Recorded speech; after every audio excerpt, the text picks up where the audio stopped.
Good morning class 9। उम्मीद है आप सब लोग बहुत अच्छे होंगे और आपने पाठ पढ़ा होगा। नहीं पढ़ा है तो ज़रूर पढ़िए और अपनी पढ़ाई पर ध्यान दीजिए। इसे आप आराम से मत कीजिए। थोड़ा ध्यान रखिए इस बात का कि ये आराम करने का वक्त नहीं है। जितना इसमें आप पढ़ाई में लगा लें आपके लिए बहुत अच्छा होगा। और जिस भी तरह से आपको पढ़ने के लिए मौका मिल रहा है, जिस भी तरह से आप तक पढ़ाई पहुंच रही है, उसे पूरा कीजिए। ओके, अगर फादर के नोन में आएगा कि ये नोन में आ चुका है कि क्लास 9 पढ़ नहीं रही है, क्लास 9 10 पढ़ नहीं रही है, बाकी क्लासेस तो फिर भी बच्चे कर रहे हैं, 9 10 नहीं कर रही है, और जैसे ही उनके नोन में आ जाएगा तो वो आप लोगों के लिए कुछ ना कुछ रास्ता निकालेंगे। तो आप खुद समझ सकते हैं कि आपके गार्जियन तक ये बात पहुंचने वाली है। तो बच्चों, बात अठन्नी की साहित्य सागर का ये हमने पाठ पढ़ लिया था, पूरा कर लिया था। इसके जो प्रश्न उत्तर हैं अभ्यास पुस्तिका में, उसके जो प्रश्न उनके बारे में हम चर्चा करेंगे। उसका मैं आपको बताऊंगी कि किस तरह से इनके प्रश्न उत्तर लिखे जाने। तो इसमें यह है कि देखिए, जो आईसीएसई बोर्ड है वो पॉइंट टू पॉइंट देखता है अपने आंसर्स को। तो जितने प्रश्न पूछे गए हैं उनके वो उसी तरह से पॉइंट्स देखता है। अगर एक प्रश्न यहाँ पर पहला प्रश्न जो है, पेज नंबर 9 पे हूँ मैं, इसमें पहला प्रश्न जो है उसका जो संदर्भ दिया है उसमें गद्यांश में से कि अगर तुम्हें कोई ज़्यादा दे तो अवश्य चले जाओ, मैं तनख्वाह नहीं बढ़ाऊँगा। तो इसमें जो पहला प्रश्न पूछा गया है, वक्ता कौन है, उसका परिचय दीजिए, उसने उपर्युक्त वाक्य किस संदर्भ में कहा है। तो यहाँ पर 3 चीज़ें पूछी गई हैं, ठीक है, कि वक्ता कौन है, उसका परिचय दीजिए, उसने उपर्युक्त वाक्य किस संदर्भ में कहा है। ये 3 बातें पूछी गई हैं उसमें। तो हमें ये तीनों के तीनों का पूरा आंसर देना है। इनमें से कुछ भी चीज़ आपको अगर छूट जाता है तो आईसीएसई बोर्ड जो है वो उसको एक्सेप्ट नहीं करता। और आपको भी मालूम है कि क्लास 9 जो है वो भी बोर्ड है, इसलिए जैसा मैं आंसर बता रही हूँ कि किस तरह से उसको किया जाता है, आपको उसी तरह से उत्तर उसका देना है। तो मैं पहले प्रश्न का उत्तर बता रही हूँ आपको। उपर्युक्त पंक्ति का वक्ता इंजीनियर बाबू जगत सिंह है। बाबू जगत सिंह एक भ्रष्ट, क्योंकि परिचय पूछा है इसलिए एक भ्रष्ट रिश्वतखोर इंजीनियर है। पूछा है उसने उपर्युक्त वाक्य किस संदर्भ में कहा। यह वाक्य बाबू जगत सिंह ने तब कहा था जब एक दिन उनका नौकर उनसे तनख्वाह बढ़ाने की विनती करता है।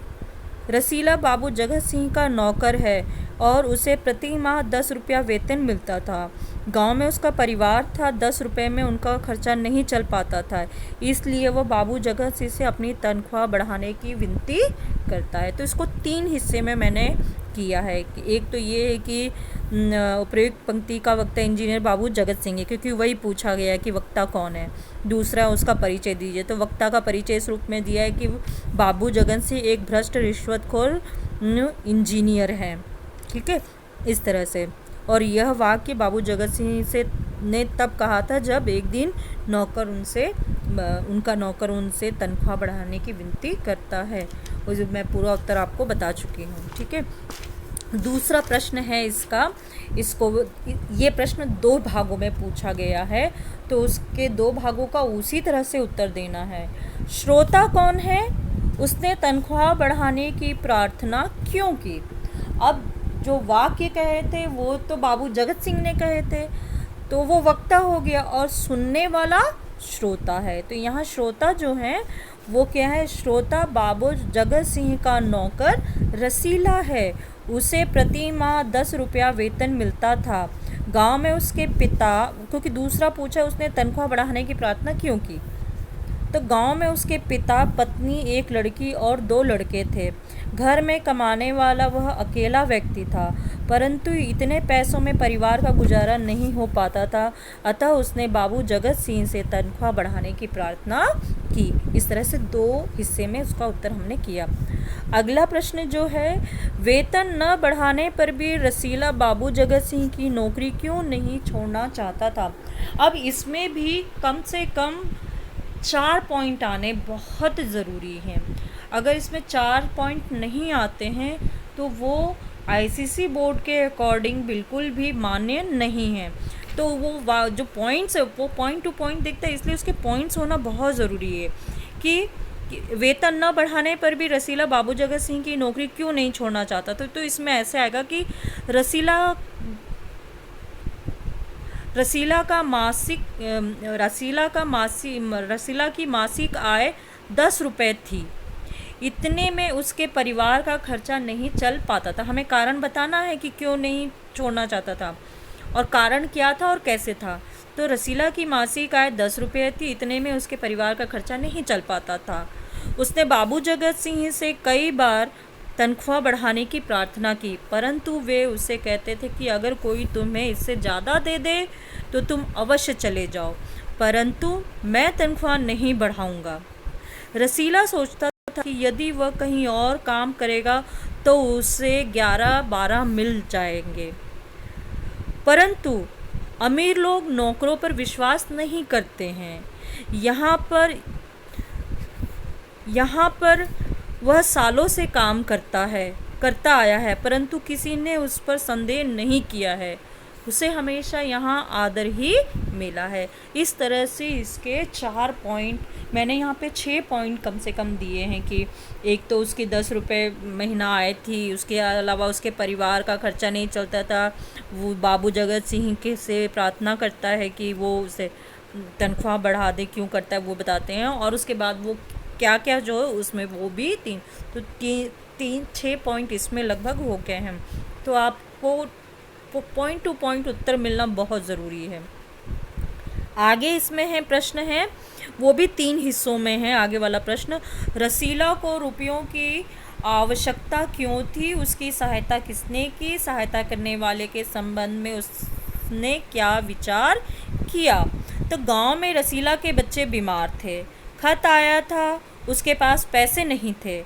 रसीला ने बाबू जगत सिंह से पेशगी मांगी थी, उन्होंने साफ इनकार कर दिया। रसीला को चिंतित देखकर उसके मित्र रमज़ान ने कारण पूछा।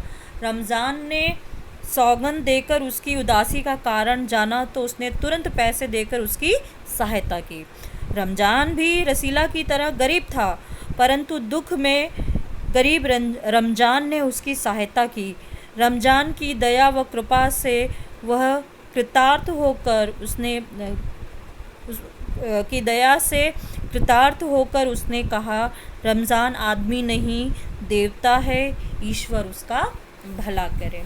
ठीक है, अब पेज नंबर हम आ गए हैं, पेज नंबर 11 पर हैं, और 11 पर दूसरा एक दिया है, दूसरा गद्यांश दिया है। बाबू साहब की मैंने इतनी सेवा की पर दुख में उन्होंने साथ नहीं दिया। बाबू साहब कौन थे, उनका परिचय दीजिए। अब यहाँ पर बाबू साहब कौन थे उनके बारे में बताना है, और जो परिचय दिए हैं उसमें कम से कम 3 पॉइंट आने चाहिए, कि 3 होने चाहिए उसमें भी।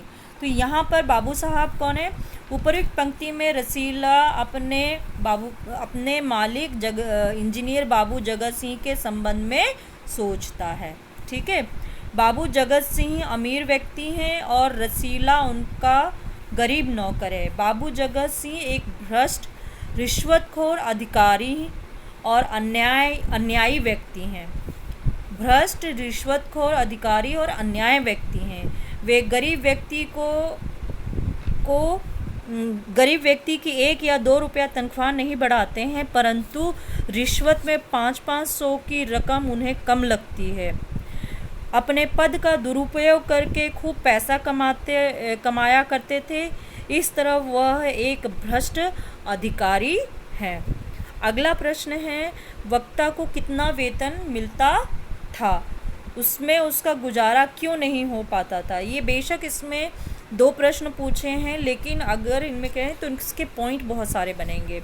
तो वो पूरा हम इसमें लिखेंगे कि वक्ता रसीला को प्रति माह 10 रुपया वेतन मिलता था।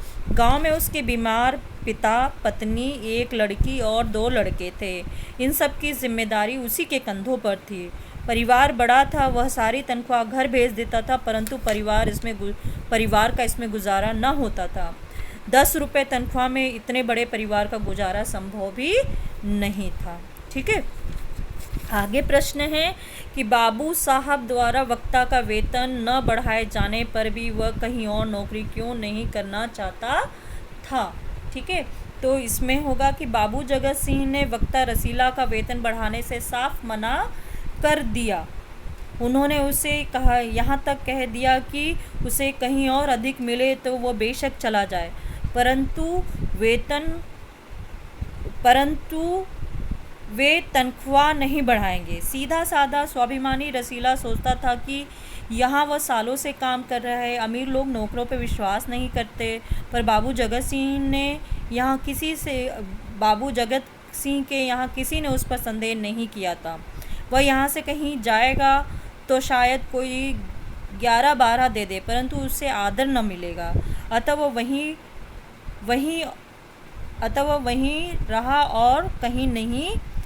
वहीं रहा और कहीं और जाता नहीं था। ठीक है, तो ये यहाँ तक मैंने कर दिया है, पेज नंबर 11 तक है। जो आपको बताया है ये सुनकर आप प्रश्नोत्तर लिख सकते हैं। इसको लिखिएगा और इसको पहले इसमें करिएगा, पूरा काम कॉपी में करिएगा।